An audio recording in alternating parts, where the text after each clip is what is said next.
Where were you born? I was born in Sioux City, Iowa. And tell me about the place where you were raised and places you have lived until now. Yeah, so I would say, like equally raised in San Julian, Jalisco, and in Sioux City, Iowa. I have spent every summer, a lot of like my childhood before starting school was in San Julian because my mom would go to be with my grandma and family. And then after my uncle passed, I stayed in Mexico to be with my aunt for several years, and I completed elementary school there. And then I did middle school, high school, and college in the United States. But all of my summers completely, like from the minute I got out of school to like the when school started, I would try and be in San Julian, Jalisco. So San Julian is where my heart is really at and my like family. But Sioux City was also where like a lot of my academic and like professional, I think, growth was also, as well as like that's where my immediate family lives. So tell me about your family history. Well, it's kind of like incomplete, if that makes sense. I've been doing a lot of gathering of my family history. So both of my parents are from San Julian, Jalisco. My dad is from the outskirts, like a rancho, just like a farm. And the town itself is the farm. Like it's a really small town. And then my dad being from the outskirts, and then my mom's from like the actual town. I know very little about my grandparents on my dad's side. I know that my grandpa was not a decent father or husband, and my dad had to like kind of make up for a lot of that in the family. So he kind of was the one that worked on the farm and maintained his family, and also unknowingly maintained my grandpa's other family. And then he was kicked off. Like my grandpa kicked him out and like got into like a huge like fight. And that side of the family has always been very I don't know much about my grandparents, but my aunts and uncles have been very like dependent on all of like las herencias and the money that they would like I don't know how to say that in English. I don't know how to say herencias in English. It's like the, you know, like what's in the will. So like what your like parents leave for you or grandparents and stuff like that. I don't know. Yeah. Oh, inheritance? Yeah, the inheritance. Yes. So they've always been caught up with that. So that's also why I don't know a lot about that side of the family, because there's been a lot of fights and like arguments with that. But I tried to actively ask questions about it. My dad, he was a charro, but not your original like meaning of charro. He was more of like your rodeo style charro. So the one that was like more culturally like entertaining identity of a charro, not the charro that was like first created of like the mestizo identity. So he was apparently a pretty famous charro in our like area. He would do a lot of tricks and was very like talented and with the horses and the animals. So that's really cool. I only know about that from asking like my aunts and seeing pictures. And so that's kind of like what I know about like my dad's side of the family. It was a big family too, but I don't know much of like it from appearances, from physical appearances. It seems like they are very more on like the very like colonizer invader like bloodline, because they're very white, almost all of them, and they're tall. And so that's my assumption on like the physical aspect of it. My mom's side of the family, my grandpa was orphaned at a very young age. He was raised from his great aunt, I think raised him, which was my mom's Nina, and which is like godmother. But they were like not the best role models or caretakers or whatever you want to call it. What's that other like name that they have for the people that take care of them, you know? Yeah, the guardians. Yeah, they weren't the best guardians.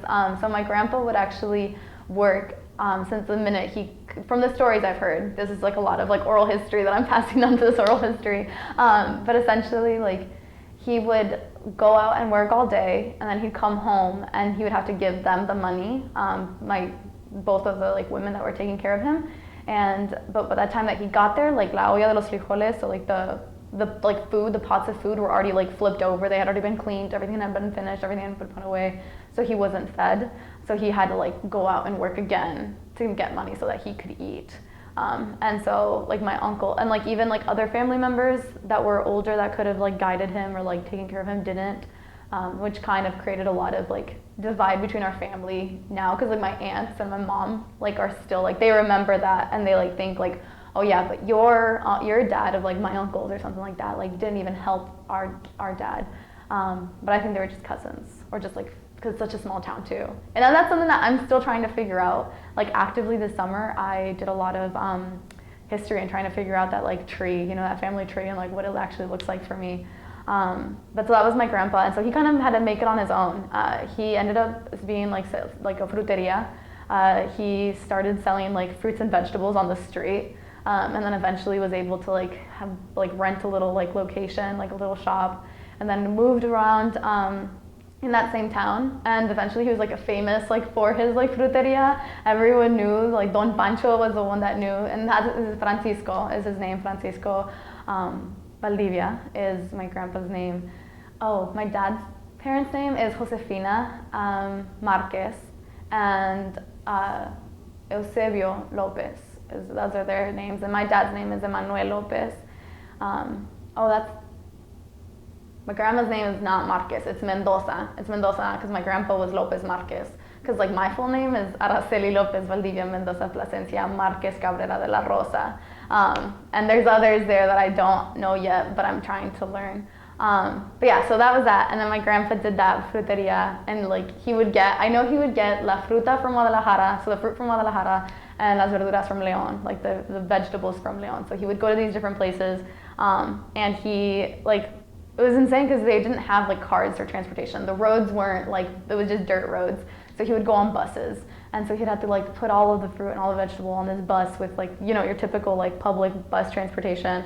But then when there was rain, apparently like they would get so muddy that the bus would get stuck, and my grandpa would walk all the way back to the town and like bring back and like do all those loads by foot, which is just insanely impressive. And my mom did a lot of that with him. Which is why I think my mom is also such an amazing like worker, and her work ethic and everything. Like nothing's ever like really a problem. She already has a solution.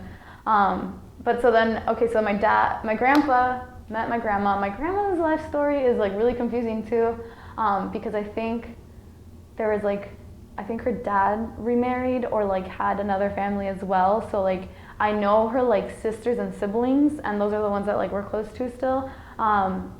But like all of them are passed as well. Like all my grandparents are passed as well. I only met my grandma, my mom's mom, and that's Mama Lupe, which was, her name is Maria Guadalupe Plasencia. That's my Mama Lupe's name. And yeah, so she had siblings, and I actually this is all really scattered because I don't really know a lot of it. But I just met for the first time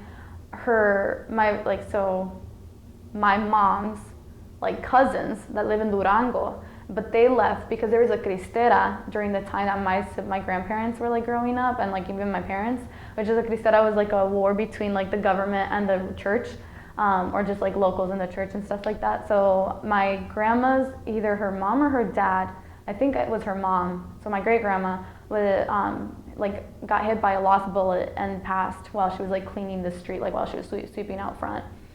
So I don't know much about my great grandma, and my great grandpa I don't really know. I know his house, and that it was left to his only son, and like I didn't meet that uncle, but like my tia Marister actually just passed this summer, and fortunately I was there with them, but she just passed and she was 101. So that like I know like that house, and I know like the rest of my family there, but I don't know a lot of that story. And my grandma, she was like also not wealthy, and a lot of the wealth that family did have went to my tío, my tia Marister's husband is the one that got a lot of that. So my grandma, sorry, I'm like interchanging it a lot because this is memory that I have in Spanish, and so translating it can get difficult. Which is actually what I'm studying. But and then so my grandma and my grandpa were like a power team, and they were amazing. My grandpa was able to build his own house, which is the house that my tia currently lives in, which is the house I grew up in. He was able to build that from nothing, thanks to my grandma's ability to like manage money and manage kind of my grandpa too, like not to be like, but yeah. And he was like, my grandpa and my grandma are the only like narrative that I have of a really healthy, loving relationship.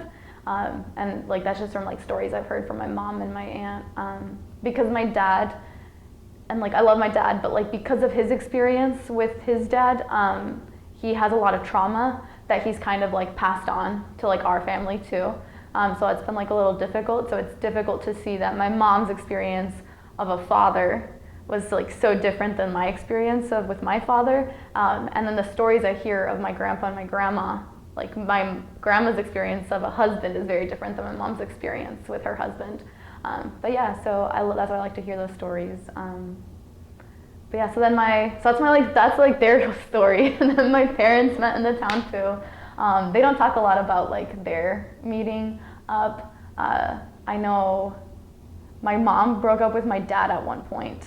And it was because his family, and with what I said, they were very like, they've always been very like money, herencias, like all this stuff.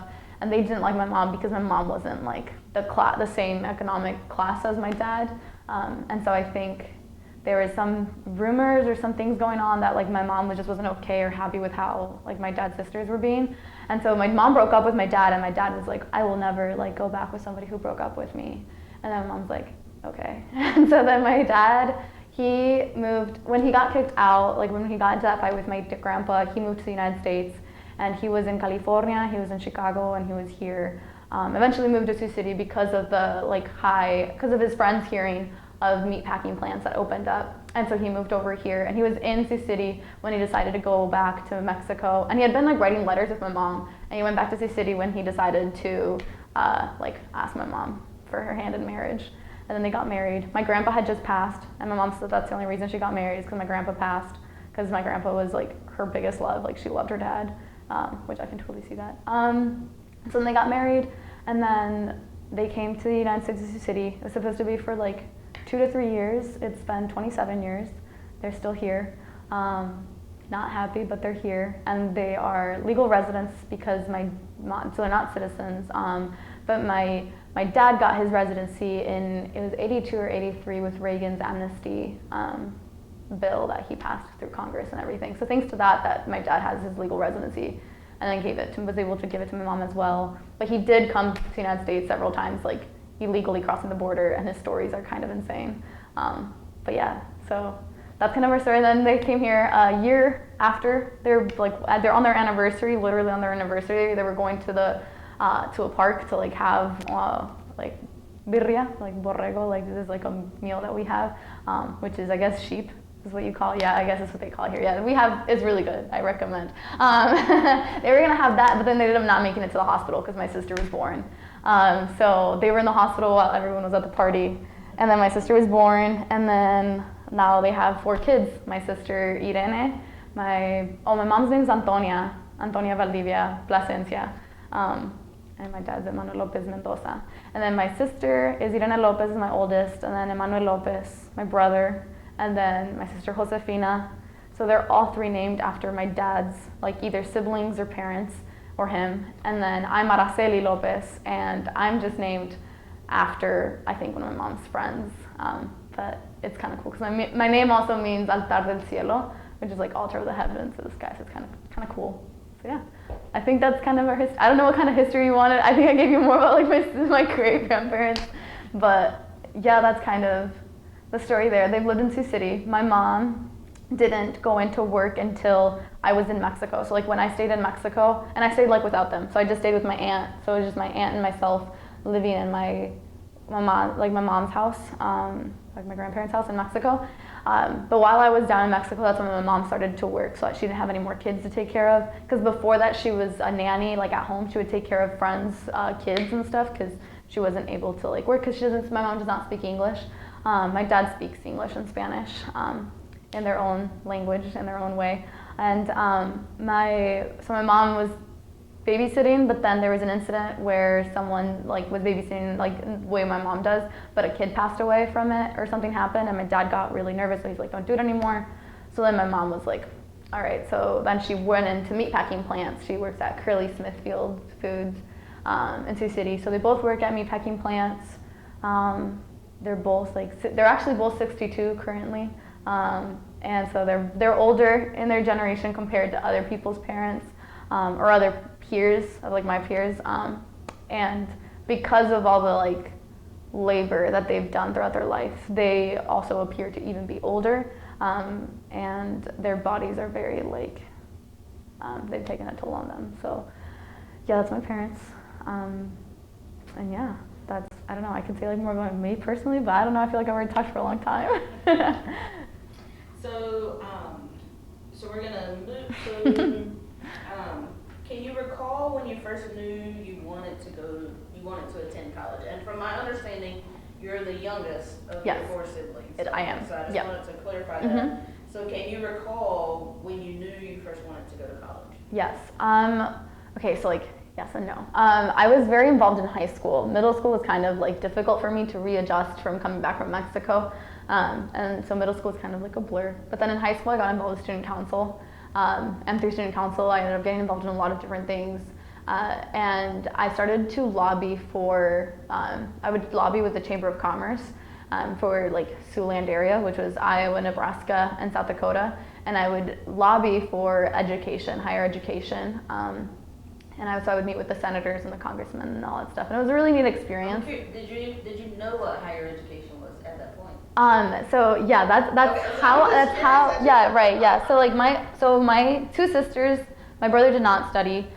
He just went in to be a mechanic. And then my older sisters, they did study. So my oldest sister, she went to Iowa State, and then my other sister went to the University of Iowa. But when I was in high school, they were in college, and they weren't really like talking, like they wouldn't share a lot with me, mainly I think because of them like trying to navigate their own like situation, and I just remember like it was a lot of financial like stress. So all I really knew about college was like I had never visited my sister, so I never visited Iowa, and then Iowa State, I just remember coming, like my dad, like we just dropped my sister off and then left. Like we didn't do anything, so I never experienced like orientations and stuff like that, and I never was able to come visit her because my parents didn't do that kind of stuff.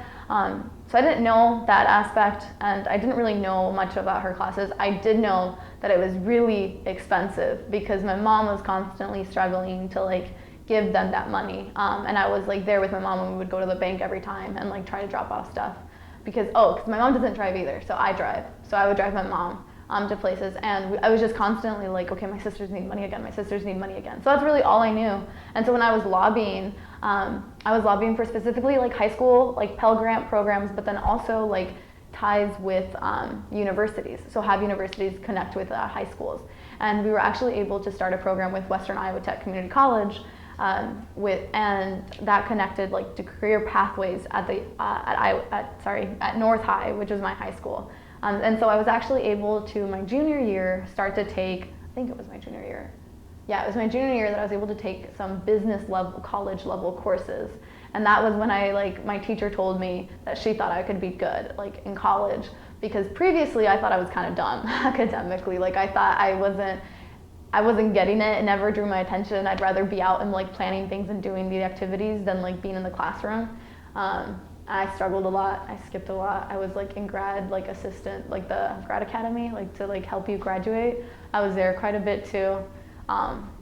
And so that's when I kind of like, once I got into those college level courses and that teacher was really like guiding me through it, that's when and it was funny because everyone else that knew me, because I was so involved in like student council, I was a state student council president of Iowa, I was a representative at like the regional, I was a representative at national, so I was involved in all these things. So everyone just kind of assumed that I was gonna go to college, but nobody really stopped to think if I even knew what that was gonna look like or what that looked like. And so then that's when, and I also had Trio. So Trio also really helped, right? So Trio was like helping me, but I never went to any of the like trips. And our like specific Trio representative wasn't very like there for it, because again, it was one of those things, sorry, I just hit it. I was like, what's it here? It was one of those things where they just, again, there was a lot of assumption just because I like was confident in how I spoke and like how I did things that people just assumed I knew. And I've kind of experienced that even throughout, but like a lot of people forget that I am a first generation student. My parents aren't there to like kind of help me. My parents still don't even know really what my major is or what I want to do with my career. But yeah, that was kind of, and I remember like sitting down, the biggest, when I really got serious about college was when I saw the MVP scholarship for Iowa State. And that's when I really was like, well, maybe I should really start looking at like what majors I can do at Iowa State. And that's when I saw that Iowa State actually had a decent political science program. And that's when like I applied for the MVP and I got an interview. And I remember having sat with my mom and we talked about, well, there's no money, so I can go to Western Iowa Tech or work for a little bit. But then I got the MVP scholarship and I was like, this is it, we made it, Mom, we're gonna go. And so that's kind of like, it was really weird because of that aspect. Like looking back, it was like everyone just kind of assumed, so nobody really had those like serious conversations with me about like, what am I doing, where am I going, if that makes sense. So.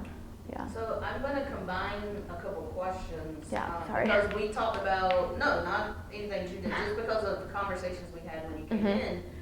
You discussed that you had siblings that had gone to college, and that they were just kind of trekking through one thing at a time. So talk to me about that and kind of how that fit into your process of preparing for college, and then also how you prepared yourself. So the process, what it looked like for you, but also talking with us about kind of your siblings' process, what you know of that, and then what that was like for you, preparing and the process. Yeah. Okay. So preparing. Okay. Sorry, I'm collecting my thoughts. Like I mentioned, like my experience with like what college was that college was really expensive. And I knew like, yes, it's like continuing your education. So I knew that, I was like aware of that. My oldest sister, Dai'Tynn, like since she was the first, I think it was like even more challenging for her. And I've seen a lot of my peers here now that are the first of their family, of that first generation, so the first of the first. Their like challenge is completely different, I think, because at least I was able to learn from, and it wasn't even that I learned from her, it was like learning, like seeing that like my mom was every single week depositing like $300 into her account, but my sister didn't work either. So I was under the impression that you couldn't work and do college, because I was like, well, college must be like hella insane, college must be really like difficult to be able to do that. But then, and then my other sister, Josefina, she like was kind of on the same boat, but she got like, she studied marketing. So she was able to do some marketing stuff with Iowa. But like, even when I was like talking to her, like we didn't know really how to understand each other because it was such a different experience for her than to me. And so like all I knew was that like my mom's money that she had saved up throughout her years of working was all gone now, because she helped my sisters so much, because both of them lived in apartments, both of them went through college and like didn't really work a lot, and that was kind of it. So there was a lot of things that for me, I was kind of like, well, how do you do this? How do you do that? Like involvement, I didn't know what organizations to get involved or what they were involved or how to do it. So when I come in, MVP really helped me in that. And then through MVP, my friends were able to tell me like, and it was other first gen students that I knew that were here that were like, you gotta do trio, you gotta make sure you're on it. I wasn't on it my first semester, but then I was like my second semester, which really helped and assisted me. But like, I don't know, like, cause it's crazy, cause I've done, like my journey's been so different. Like I'm a triple major, which is like not what my sisters did and don't even know how to like, I can't ask them about that because they didn't do that, you know.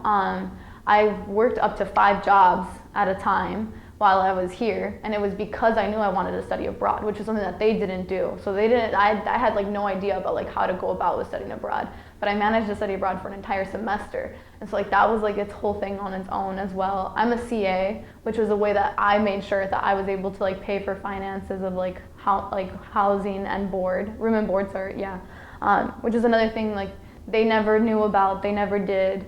They didn't even consider, so I didn't know that it was a thing because they didn't like ever talk to me about it, which I don't know why. Maybe it was because, I don't really know why. Maybe I wasn't asking the right questions. Maybe they weren't like aware of the right things.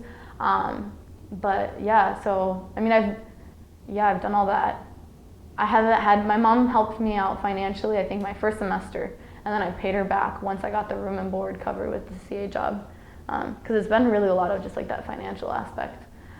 The craziest thing I think is I didn't really grad school, because that's like my next step right now. And none of my siblings have done grad school. And I didn't know that grad school and your doctorate, your PhD, can actually be more affordable than your undergrad. And that you have these like assistantships and stuff. I found that out last November on Dia de los Muertos. One of my friends had invited me to their Dia de los Muertos dinner, and they're all just grad students and PhD students that were there, and that's when they started talking about it, and I was like, well, I wasn't even like thinking about it at all, because I was like, there's no way that I can afford this. They're like, unless they're gonna give me room and board and another MVP, like I can't do it. And that's when Ricardo told me about that. And so ever since then, I've just recently started to look into it.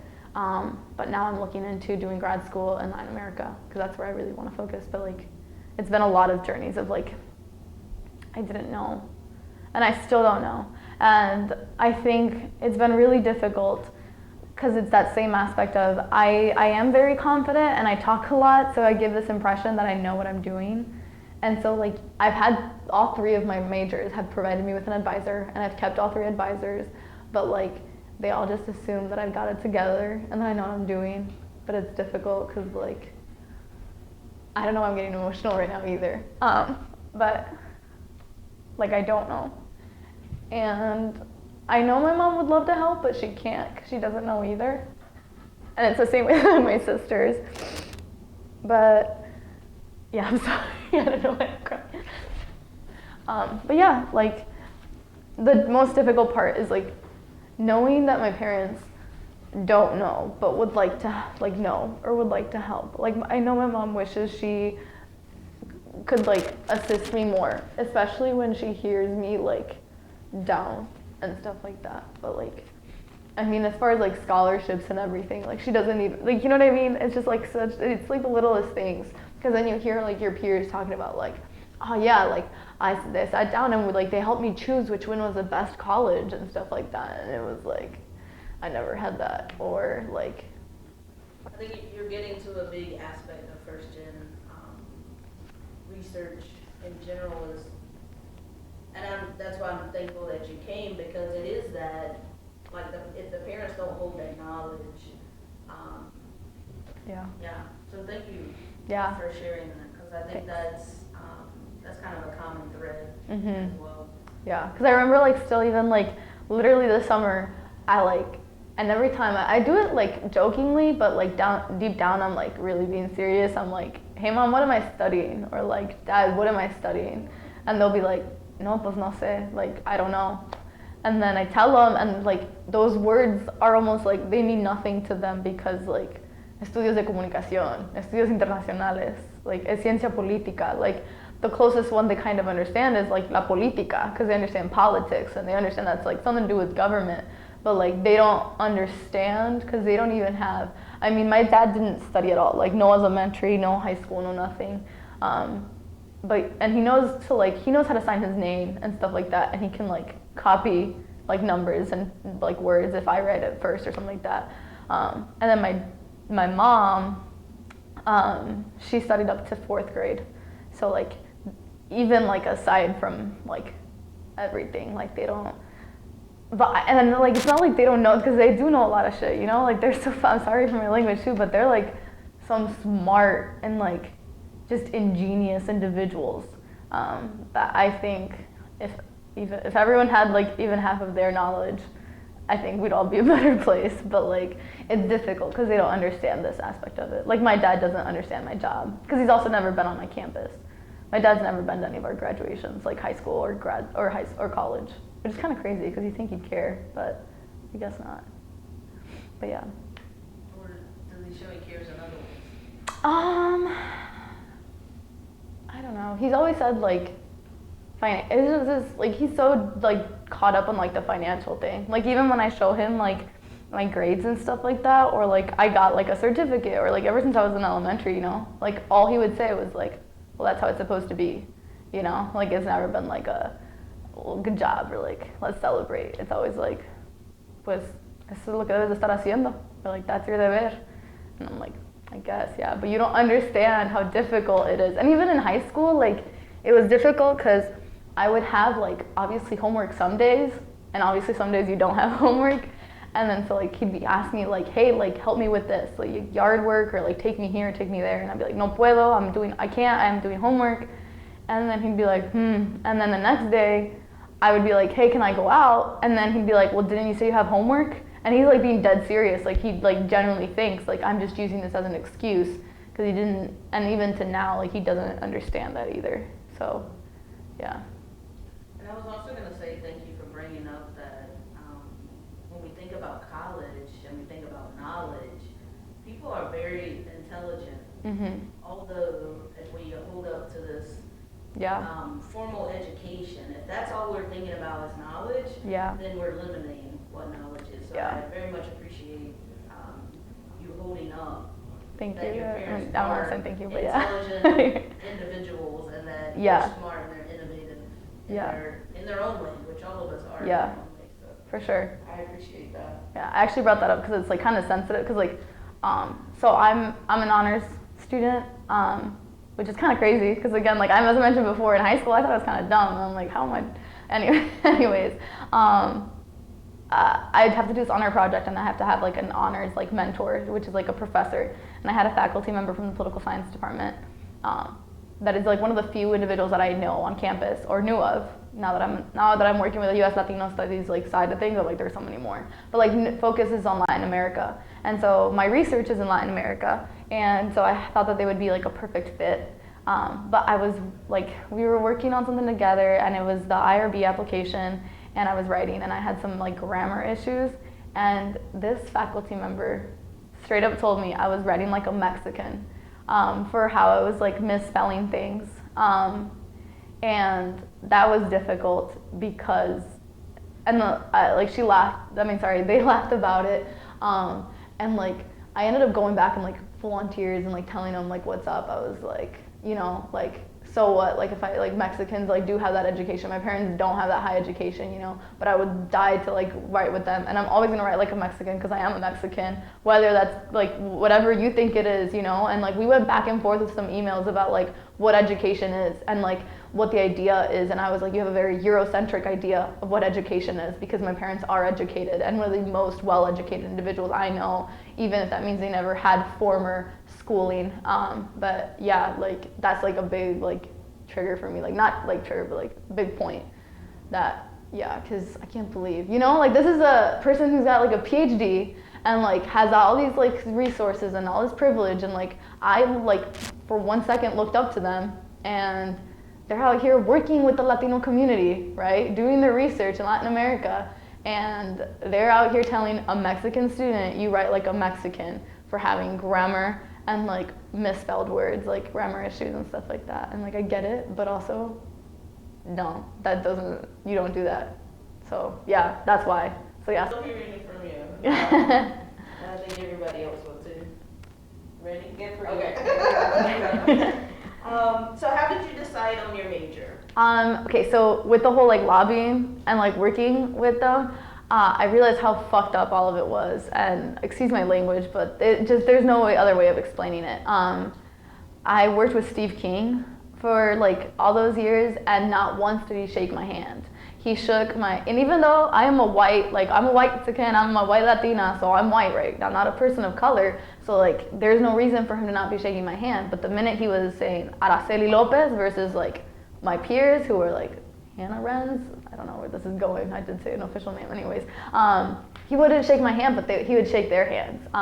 And so I was like, this isn't okay, like this is obviously like fundamentally all of this is wrong. The fact that like I'm even lobbying for like continued like education support, like it should just be common sense.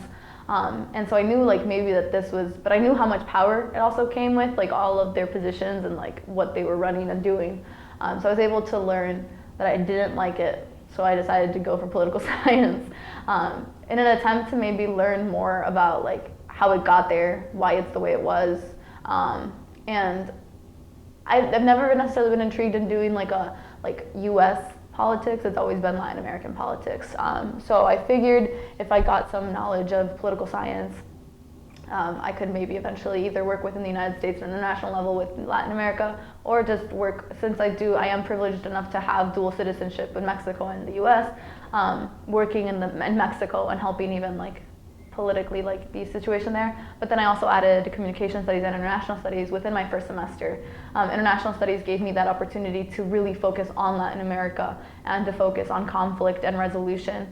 And then the communication studies really helped me in understanding that psychological aspect of communication and really how to not necessarily manipulate, but really understand like what are the best ways to like communicate, especially knowing my position in the world that I'm going into and like how to associate with that. So currently my goal is to work with the Amazon down in Ecuador and in South America. That's where I was this last semester, in some shape, way, or form to just assist those communities. So I think having all three of my majors will really create some form of hopefully benefit to that community that's like protecting the Amazon. So that's, yeah. So I'm curious, how have you been feeling? What's been going on in the Amazon?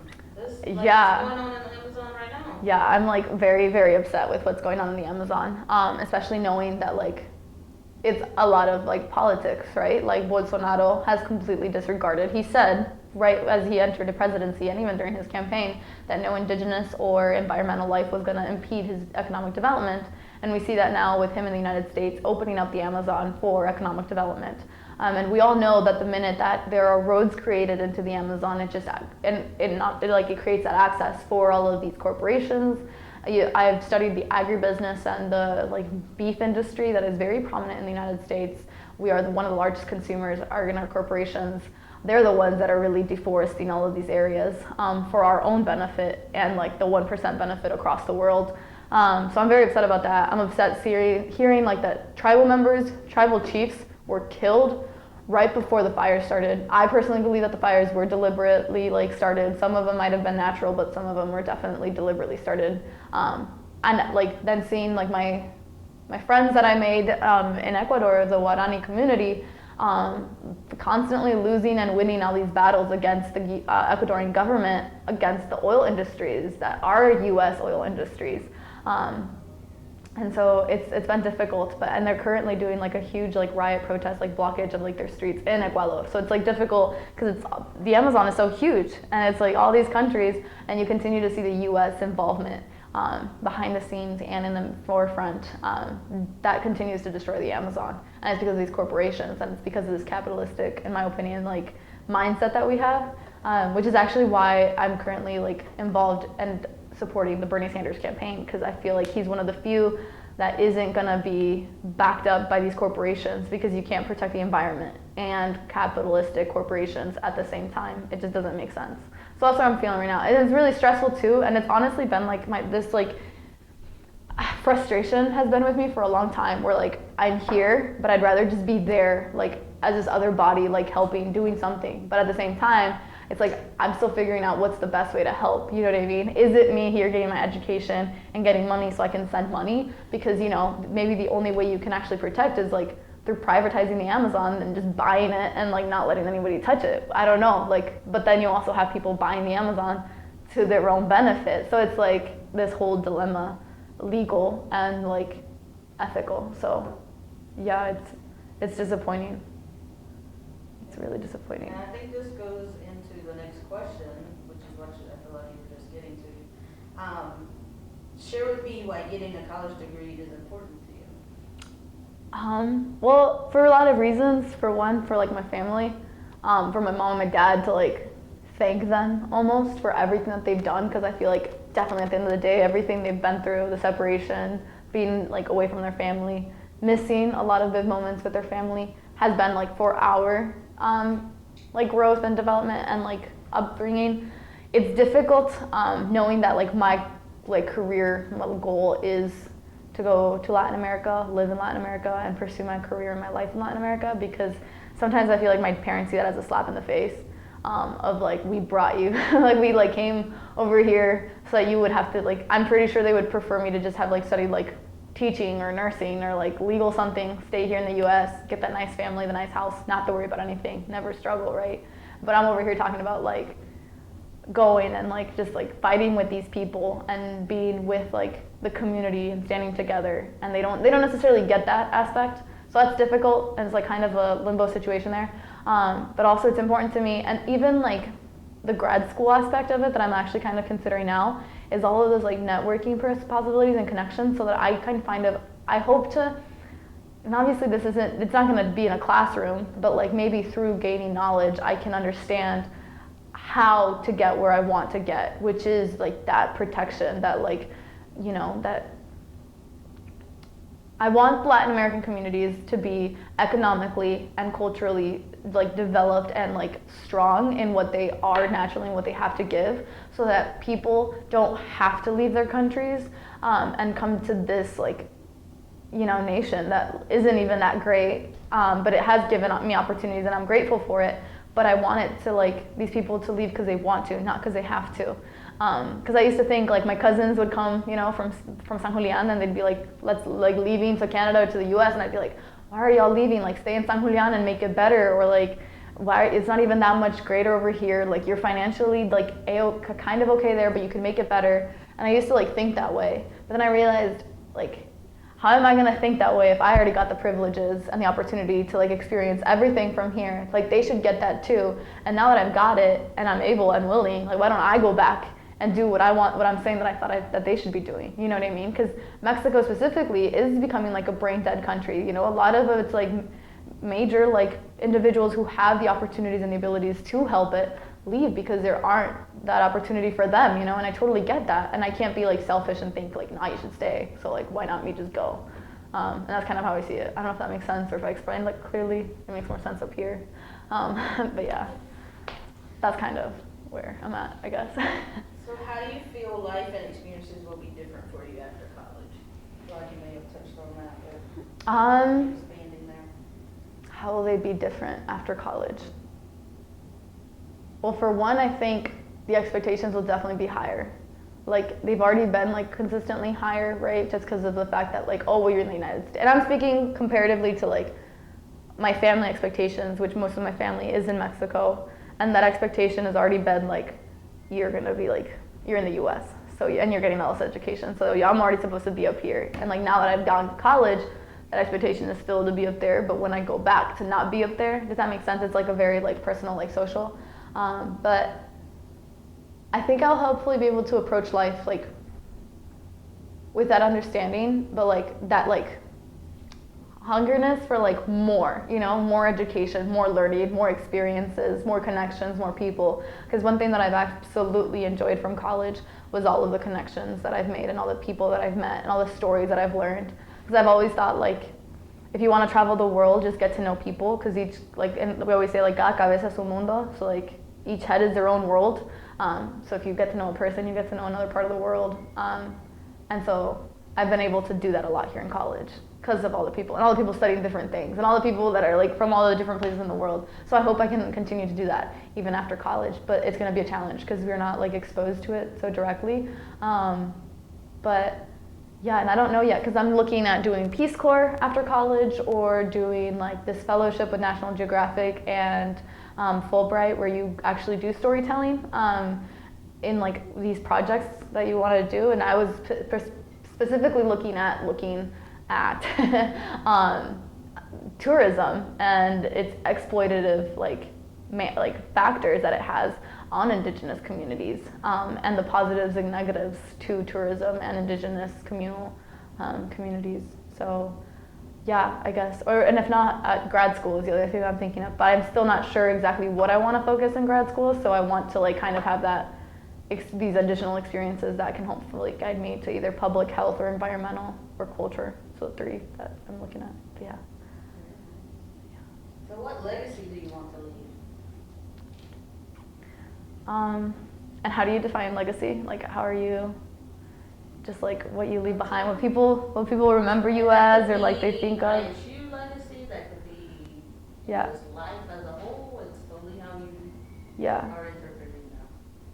I don't know necessarily about like it being a legacy, but I hope that like people can, maybe from like any kind of experience or interaction or like being with me, that they can maybe be encouraged even more to like do things for people or be good to people without anything like in return, you know? Like we look at so many relationships and so many things as transactional, and we think like, I'm only gonna like, why am I gonna do this if I'm not gonna get this back? Or why am I gonna help, you know? And I think we should just do that without expecting anything back. And that's how I've kind of tried to live my life, you know, like I'm your CA that like I tried to go above and beyond, and I try to help my residents with every little thing I can, because I've always wanted people to help me with every little thing I can. And I acknowledge that I'm not here alone. Like that's insane. Like there's obviously been so many people that like have helped me. And so yeah, just helping others, that's a legacy, I guess. What are you most proud of to this point in your life?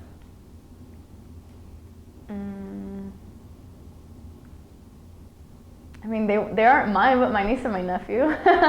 They're like such angels, and I don't know, they just make my parents happy. Like when they're with my parents, they like, actually like have my dad like playing with them, and that's insane to see. So that makes me really proud. And I hope that like they can grow up to be like these great individuals as well. But in order for that to happen, I need to make sure that there's a world for them when they are old. So everything I do is for them and for like those younger generations. So yeah, I mean, I'm not gonna give the credit to my brother, but I'm proud of his kids. Yes, thank you. I think some of that works into legacy as well. Yeah. You know, Oh, yeah, I have guess the so. world you want. Yeah, for As sure. well. Yeah. What advice, and this is our final question, what Okay. advice would you share for current and future first generation college students? For one, you're not alone. And like, as like, sometimes it seems difficult to like ask for that help and that assistance, but we just gotta do it and acknowledge that like, that's what we have to do. But never forget that like, you're here, and whatever your identity is or whatever like however you identify, like most times like as being just first generation, and if you're a female, if you're all these other things, like the system doesn't technically want us here. We were never meant to be here, but we're here. And that's like our own resilience, and I think we gotta own it, and also remember that like your peers, like you're right next to these individuals who aren't first generation, you know what I mean? And you're right next to them. Like we started like so many steps behind with so many bags of sand and all these different things, and like we were pushed down, but like you are in those classrooms sitting next to people at the same level of people who weren't first generation, of people who have all these generations before them that were able to assist them, and all these resources. Because at the end of the day, the only difference is the connections and resources that you have and they have, right? They're gonna have more connections and more resources because of their parents, because of their grandparents, because of their aunts and their uncles. You don't have that, so you have to make those connections. You have to make those resources. And I think that's like the biggest aspect of it, but don't forget that that's the only difference. And it's not a difference you can't like make the same. Does that make sense? You can't. It's something that you can definitely level out the playing field on. So yeah, just remember that you just being here, you're doing great. So that's what I gotta say. Thank you, really. Yeah.